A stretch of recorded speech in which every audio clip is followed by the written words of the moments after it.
Dale. Ok, habíamos quedado que a nivel de los ventrículos existen distintas presiones en la diástole. Entonces las presiones ventriculares a nivel del ventrículo izquierdo va a tener una presión de 120 milímetros de mercurio y a nivel del ventrículo derecho va a tener una presión de 30, lo que hace que la sangre oxigenada pase del lado izquierdo hacia el lado derecho, por lo que hace que sea una cardiopatía congénita sin cianosis. Es decir, que sale de la aorta es muy rica en oxígeno. La sangre oxigenada que pasa al lado desoxigenado se mezcla con la sangre de la aurícula derecha, que es pobre en oxígeno. Y esta sangre va a pasar por la arteria pulmonar y va a ir al pulmón también. Esta cardiopatía lo que va a causar es un hiperflujo pulmonar. Luego de allí, del pulmón, va a pasar a la aurícula.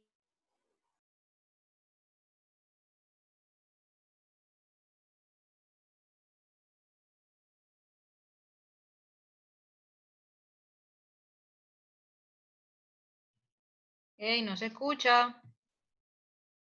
Mariali. ¿No se escucha? Ajá, No, ahora sí, ok. habla. Ajá. Esta es lo que va un hiperflujo pulmonar. Luego que llega allí al pulmón, va a pasar a la aurícula izquierda. O sea, desde que llegó al pulmón va a pasar luego a la aurícula izquierda, teniendo mucho más volumen, y esto va a hacer que la aurícula izquierda con el tiempo crezca. En la izquierda también va a llegar un exceso de volumen que va a pasar al ventrículo izquierdo, pudiendo dilatarlo también. Y pasar como que más sangre al ventrículo.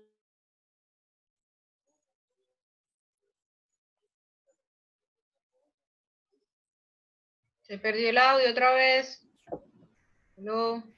Pasa la lámina. Voy. Mira, María, un segundito para aclarar, porque antes de que se cayera el chat, la sala, había como una especie de confusión allí que después tú aclaraste.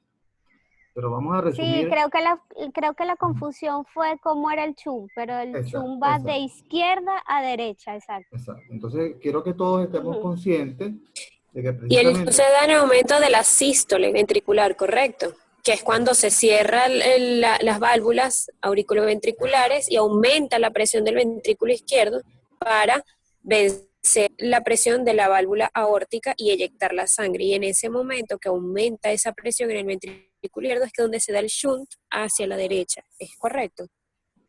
Hacia la derecha. Entonces, así mismo, cuando uno ve la fisiopatología de este defecto, uno entiende de por qué esto no es una cardiopatía cianógena, sino que es no cianógena, porque casualmente está recibiendo el corazón derecho sangre oxigenada.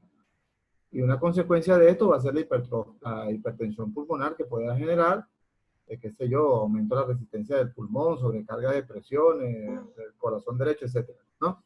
Entonces, repercutiendo también sobre la aurícula y el ventrículo derecho, ¿no? No solamente sobre la izquierda, sino sobre el derecho también. Entonces, eso para que todos lo tengamos claro, pues, de cómo es la fisiopatología de esto que después tú muy bien lo aclaras. ¿Quieres continuar? Pasa la lámina.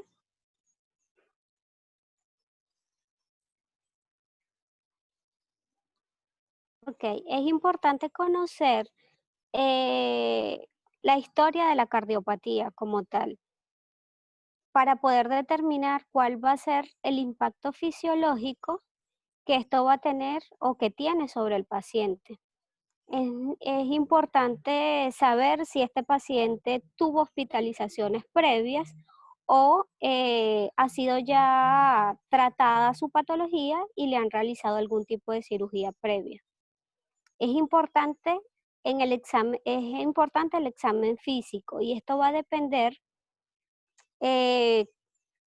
del tamaño del defecto, es decir, el examen, la sintomatología va a ser florida o no, dependiendo del tamaño del defecto que presenta el paciente. El paciente pudiera tener un grado variable de disnea, congestión pulmonar, taquicardia, anemia. Debe evaluarse también la presencia de complicaciones pulmonares como neumonías secundarias a la congestión pulmonar que pudieran requerir hospitalizaciones. Cuando el defecto está asociado a otros síndromes genéticos como tal, habrá que hacer una evaluación específica por cada sistema que esté afectando al individuo. Lo otro es que se debe preguntar sobre el tratamiento y la medicación de estos pacientes, porque habitualmente se encuentran bajo tratamiento con diuréticos y vasodilatadores, por lo que tener algunas alteraciones, es común que estos pacientes presenten alteraciones metabólicas.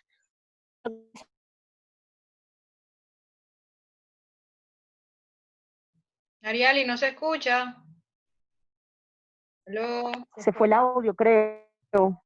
Ariali. Aló. ¿Aló? Ajá, ahora Aló. sí. Aló. El objetivo anestésico, lo importante aquí es disminuir o minimizar el chum durante el acto anestésico. Lo que se debe aquí es aumentar la resistencia vascular periférica y disminuir las resistencias vasculares sistémicas. Ahora bien, ¿cuáles serían las recomendaciones anestésicas? En estos pacientes se recomienda ventilar con oxígeno lo más bajo posible, es decir, teniendo ellos recomiendan tener una FiO2 ideal al 21%. También recomiendan mantener una presión de CO2 entre 40 y 50 milímetros de mercurio, evitando la hiperventilación, debido a que la hiperventilación va a causar el aumento de flujo pulmonar. Y recomiendan también el uso de PIP. Siguiente. En cuanto a los medicamentos, bueno, aquí está un cuadro donde colocan cuáles son los objetivos del manejo anestésico y es mantener la contractilidad, la función cardíaca igual, o sea, mantenerla, aumentar la precarga y la resistencia vascular periférica y disminuir la resistencia vascular sistémica. Ellos recomiendan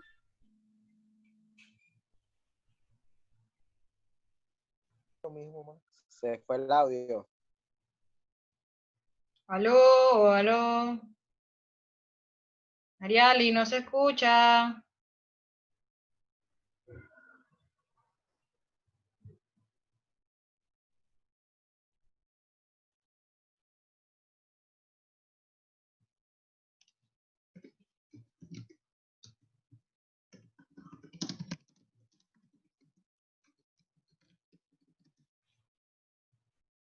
Ah, es que se había caído ella.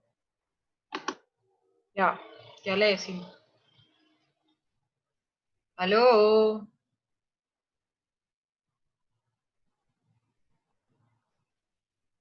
Aló.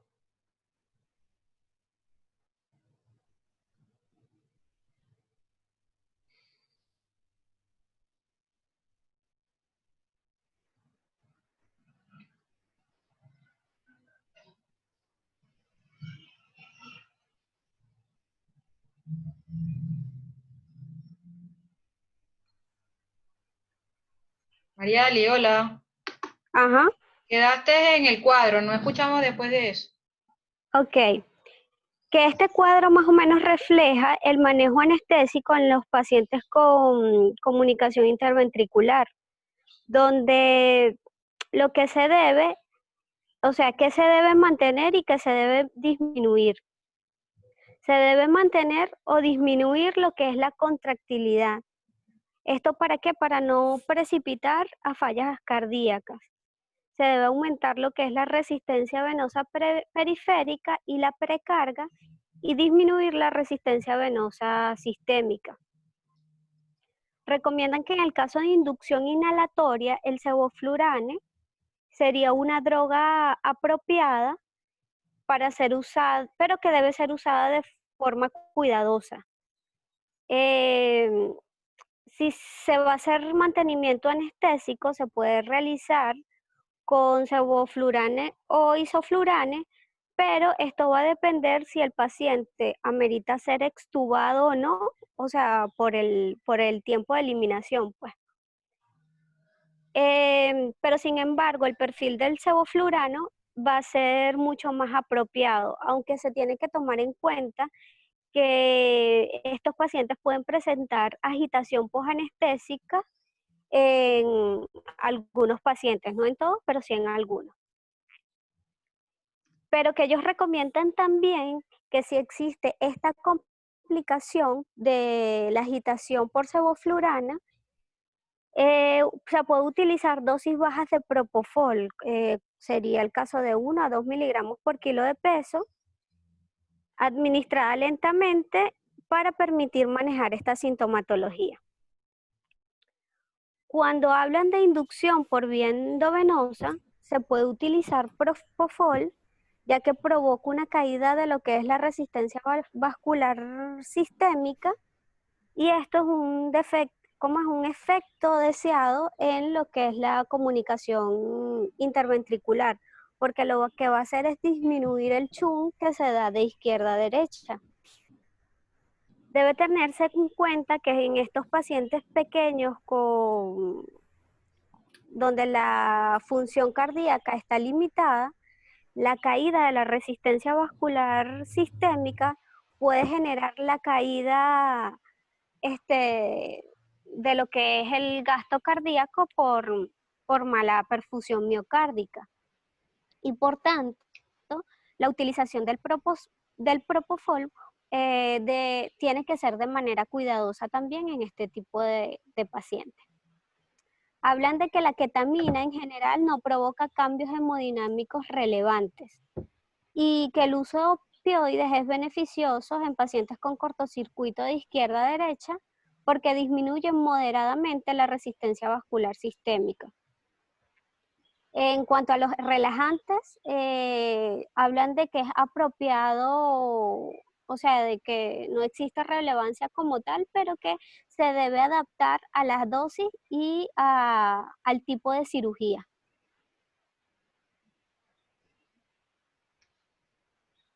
¿Aló? ¿Aló? Sí, regresa a la lámina, por favor, Jocelyn. Ajá. ¿Terminaste, María Ley? Ajá. Sí, un comentario, para que todos estemos claros. ¿Qué paciente es este que estamos operando? ¿Qué edad tiene en general y de qué lo estamos operando? Generalmente estos son pacientes pediátricos. Exacto, es un paciente pequeño, ¿verdad? Es un paciente pequeño porque si no se operan, solamente van a sobrevivir un 15%, ¿no? Algo así dijiste, ¿no? Pacientes lactantes, doctor. Sí. Pacientes lactantes. Exacto, son pequeñitos, exacto. Entonces, y lo otro, ¿de qué se está operando? No se está operando en este momento del corazón, se está operando de otra cosa, ¿no? Sí, de cirugías asociadas. Exacto. Entonces, bueno, de hecho, si tú vas si tú estás en un contexto de una cirugía cardíaca, seguramente la inducción, todo lo que hablaste de la inducción y del mantenimiento te va a servir en algún momento, dependiendo de qué tipo de cirugía se vaya a hacer, si es endovascular o dependiendo del tamaño del defecto.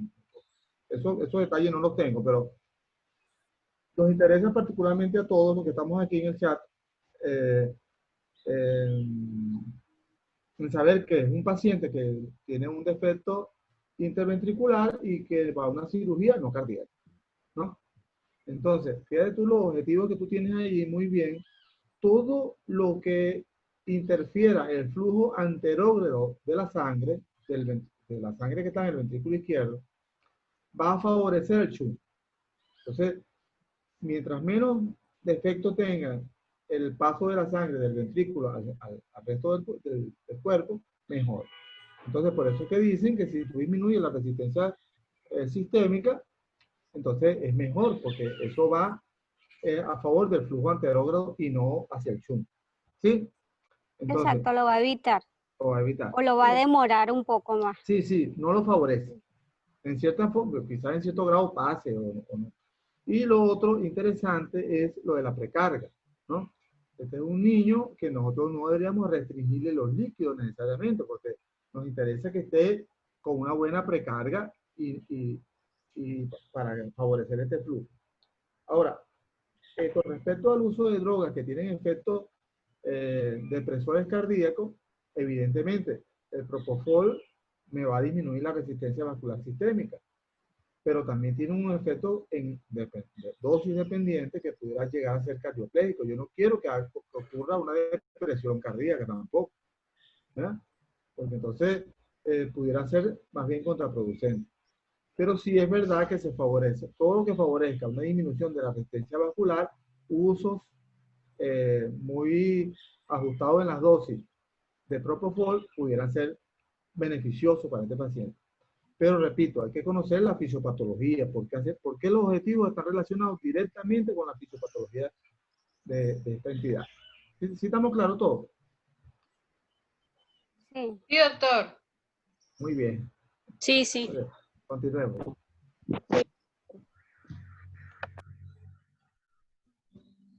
Ok, siguiendo, hablamos de la comunicación ahora interauricular, que es un defecto en el tabique que divide ambas aurículas. Ella se puede clasificar dependiendo de su ubicación en el septum, que sería ostium secundum, que representa un 85% más o menos, un ostium primum del 10%, si es a nivel del seno venoso como tal, del 5%, o a nivel del seno coronario. Además de su ubicación, ellas también se pueden clasificar según su tamaño. Menores a 3 milímetros, entre 3 y 8 milímetros y mayores de 8 milímetros. Casi todos los pacientes con defectos pequeños, es decir, menores a 3 milímetros de diámetro, usualmente ocurre un cierre espontáneo alrededor del año y medio de vida. Aunque también se dice que cierran espontáneamente los pacientes que tienen un defecto entre 3 y 8 milímetros. Pero los defectos que son mayores a 8 milímetros, esto sí, en la mayoría de las veces, requiere un cierre quirúrgico.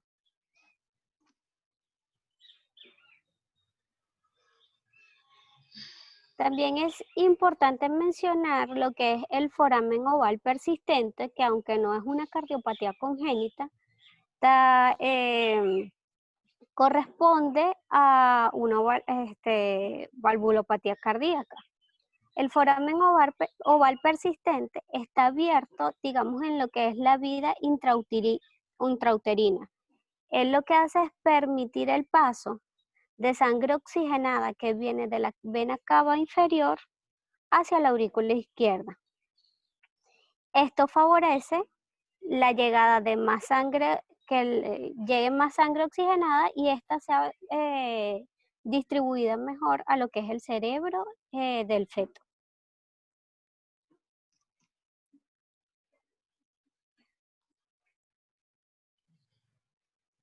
¿Aló?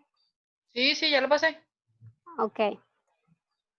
Ajá, ambas aurículas, si quieres le das para que ruede. En la comunicación. Ambas aurículas, siléncialo, exacto. Ambas aurículas, ellas se comunican. El flujo entre ambas aurículas también es de izquierda a derecha. parte del volumen lo que hace es pasar de la aurícula izquierda a la aurícula derecha. Y el resto de la sangre lo que hace es seguir el camino normal por el ventrículo izquierdo. El volumen de la aurícula izquierda lo que hace es aumentar. ¿Aló? Aurícula derecha, aurícula derecha. Ajá, el volumen de la aurícula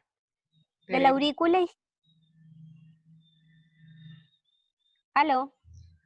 Hola, sí, te escuchamos. Mariali, Es para la derecha, porque por eso es que aumenta, porque el chum es de izquierda a derecha. ¿Aló? Sí, te creo que escuchamos. Mariali no nos oye.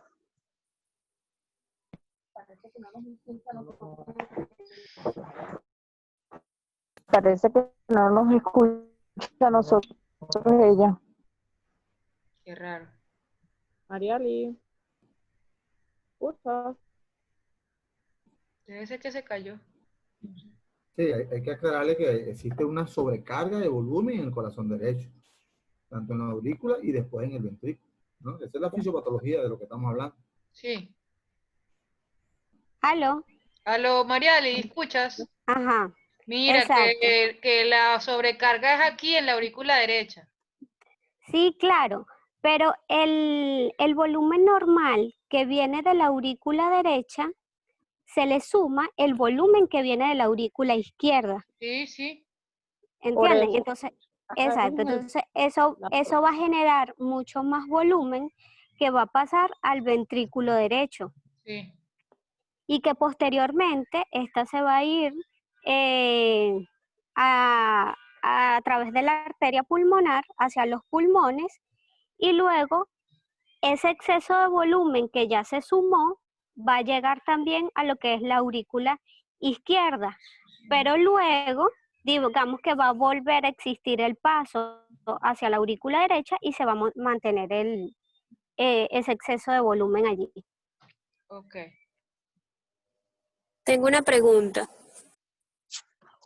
Si el volumen que existe en la aurícula izquierda, hay una parte que pasa a la aurícula derecha, habrá una disminución tal del volumen eyectado por el ventrículo izquierdo que produzca una insuficiencia cardíaca, o sea, una disminución del gasto cardíaco, una fracción de eyección disminuida por este volumen que ya no se está mandando al ventrículo izquierdo porque hay una pérdida hacia la aurícula derecha. Dependiendo del defecto, o sea, de la cantidad de sangre que pase hacia la aurícula derecha, entonces como que va a determinar la cantidad de sangre que pase al ventrículo izquierdo sistémica. Ok, ok. Sí, O sea, una eso va a cosita depender del interesante. defecto que hablamos hace rato, Sí, del diámetro. en efecto, Carolina, dependiendo de, como te dice Mariali, dependiendo del tamaño del defecto, se pudiera o no producir eso. Si el defecto es muy pequeñito, decíamos que menos de 3 milímetros, ¿cuánto fue que dijiste? Algunos ¿Cómo? son incluso, ¿cuál era el más pequeño diámetro del defecto? ¿Era menos de qué? Menos de Menos 3 de 3 milímetros. 3 milímetros, ajá. Entonces, muchos serán asintomáticos.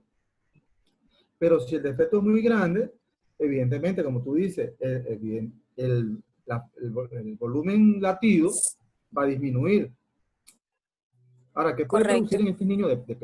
Repito, dependiendo del tamaño del defecto. Bueno, el niño no gana peso, ¿no? Tiene intolerancia a los ejercicios, Se puede cansa llegar más rápido. a cansar más rápido y puede llegar a tener insuficiencia cardíaca, disnea de esfuerzo, etcétera, dependiendo directamente de la disminución del volumen latido.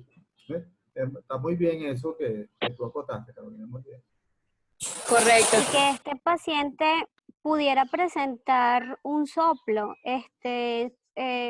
¿cómo se llama? Por desdoblamiento del segundo ruido. Que esto es debido al cierre tardío de lo que es la válvula pulmonar. Entonces, en estos pacientes se pudiera presentar este soplo. Y también los signos de hipertensión pulmonar, si el paciente puede presentar también ortopnea, crepitantes. No, esto es una condición interesante porque, como dijimos, dependiendo del tamaño del defecto, pero se han descrito microémbolos que pueden llegar a tener incluso eventos tromboembólicos cerebrales, sistémicos, o sea, pudieran llegar a ser un problema serio este defecto, que De es hecho, fácil se de... dice, Ujú. Dime, dime. de hecho, se dice que estos pacientes muy rara vez están medicados, salvo que sean defectos graves como tal. Por eso es importante conocer la evaluación cardiológica más reciente que tenga el paciente, junto con el último eco que se le haya realizado al paciente para tener una idea más o menos de la repercusión y de la función cardíaca de este paciente. En efecto, la evaluación cardiográfica es sumamente necesaria en este tipo de pacientes. Ahora, muchos de estos, una acotación que te iba a hacer, que la tengo por aquí anotadita, era también que estos niños, sobre todo si el defecto es pequeño y están asintomáticos, nos pudieran llegar a nosotros con una comunicación intraauricular y no sabemos. Por eso es que la ecografía prenatal, que ha ido mejorando a pasos agigantados, es interesante porque una buena evaluación prenatal, ¿no? de la embarazada, que incluye el eco fetal, nos da a nosotros garantía de que ese niño, por lo menos, no se le ha diagnosticado ninguna cardiopatía congénita. ¿Eh? Lamentablemente, mayoría de nuestros pacientes no se controlan adecuadamente y uno no sabe, pues. Uno no sabe qué puede pasar con un paciente que aparentemente está sano, asintomático, y pudiera ser portador de una cardiopatía. Sí, y bueno, en cuanto a lo que es la parte anestésica, el objetivo va a ir orientado es así mismo como en la comunicación interventricular, a no acentuar o a disminuir lo más que se pueda este chum. Igualito, las recomendaciones, ellos hablan de ventilar al paciente eh, con bajo flujo pulmonar, mantener una FiO2 baja, que preferiblemente sea a 21%, y ventilar también con frecuencias y volúmenes bajos como les dije anteriormente. Nada que favorezca el chum. Muy bien. Ok, Ok, pasa. acaba de avisar que en 10 minutos se vuelve a cerrar la sala. Yo les aviso cuando tengamos que ¿Y, cambiar. Voy. y por qué se está cerrando tanto? Porque es así, Mari, porque cuando uno abre mucho la sala, cada 40 minutos te la cierra. Dale. Ok, ¿me vuelvo a salir? No, no, no, vale, dale, dale, que faltan 10 minutos. Ah, ok. Entonces, ahora vamos a hablar de lo que es el ductus arterioso permeable, que representa representa la tercera anomalía cardíaca congénita más frecuente, aunque propiamente no es una anomalía intracardíaca. Es causada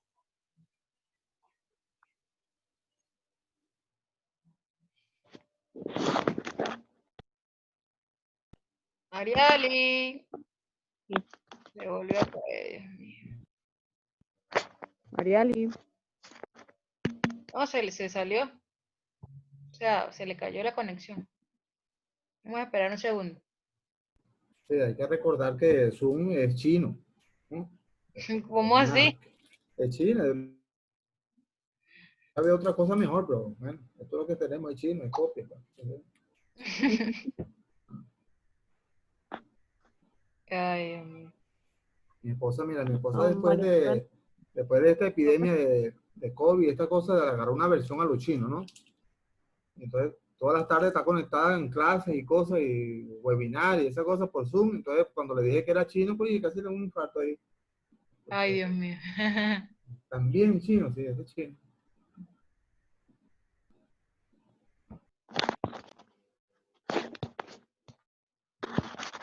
Cuando, Aló. ya cuando Marialía entre van a pasar los 10 minutos. No, van 8 minutos faltan. Yo aviso, yo aviso. Ok. Jocelyn, ¿y no eran 40 minutos que duraba la conexión? Sí, dura 40 minutos, doctor. Ah, pues ya pasaron 40 minutos, ¿no? Rápido. Sí, No, no pasa. sí, yo me conecté a las 10:30. Ah.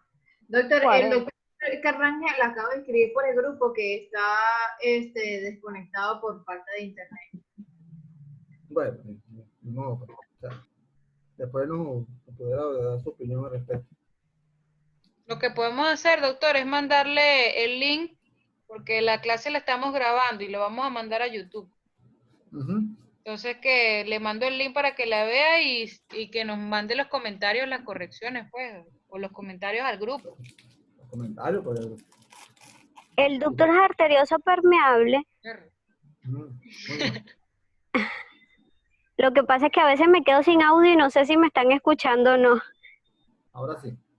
Ajá. Aunque propiamente, como les estaba diciendo, no es una anomalía intracardíaca, esta causa un cuadro de cortocircuito de izquierda a derecha con sobrecarga de volumen y presión.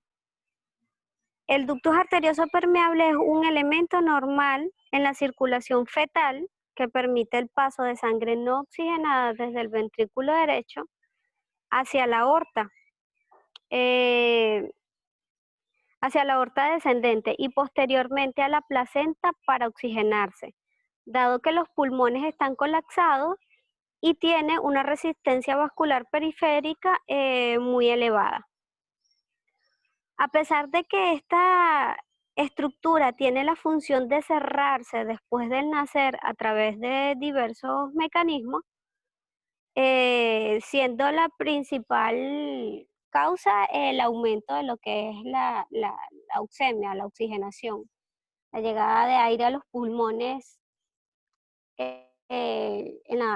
una vez que el niño respira. Pero hay pacientes, hay neonatos que esta estructura permanece abierta todavía.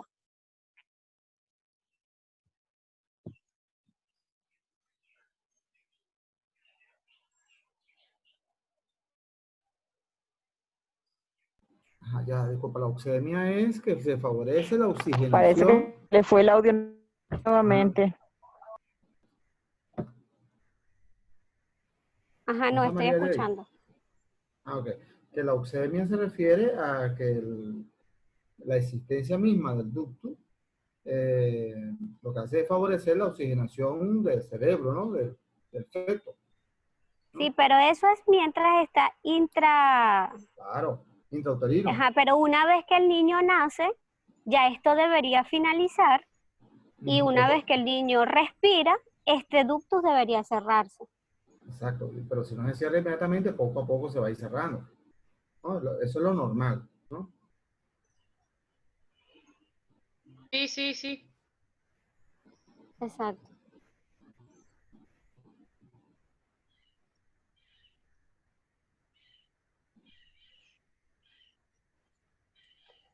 Ahora, el ductus arterioso es una estructura como tal vascular que conecta la aorta descendente proximal con la arteria pulmonar principal, cerca del origen de la rama pulmonar izquierda. Clínicamente, como les dije anteriormente, no es una anomalía cardíaca, sin embargo, hay que tener en cuenta la edad del niño, o sea, la presentación de este cuadro va a ser diferente en pacientes prematuros y en pacientes mayores.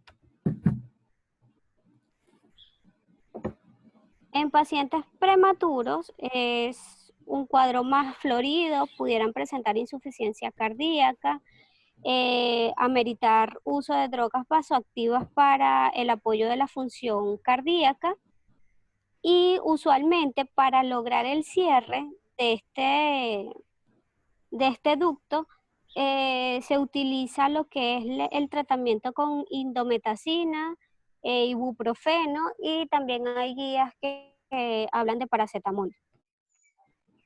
También dice que puede presentar cuadros abdominales como enterocolitis necrotizante que vayan a necesitar una cirugía y un manejo anestésico. Por eso se dice que son pacientes que no se van a operar netamente de esa patología, sino por las otras patologías que pudieran desarrollar. En pacientes mayores, ya lactantes o preescolares, se considera como una patología de menor gravedad en general que no provoca como tal problemas del desarrollo. Es una condición que requiere ser corregida, ya que con el tiempo sí pudiera ocasionar insuficiencia cardíaca o hipertensión pulmonar. Sí, básicamente, en un contexto ya posterior al nacimiento, ¿qué es lo que va a pasar? Que sangre que está poco oxigenada va a pasar directamente a la aorta, a la circulación sistémica, ¿no? Eso es lo que está pasando. Exacto. Y evidentemente que, bueno, habrá también dependiendo del defecto, de la permeabilidad que tenga, algunas personas que no tengan ningún síntoma relacionado con eso, y otros que sí, dependiendo de cuánto fluye a través del ducto, ¿no? Pasa la lámina. Queda un minuto. Vamos a cerrar y a reconectarnos ahorita para no interrumpirte. Ok.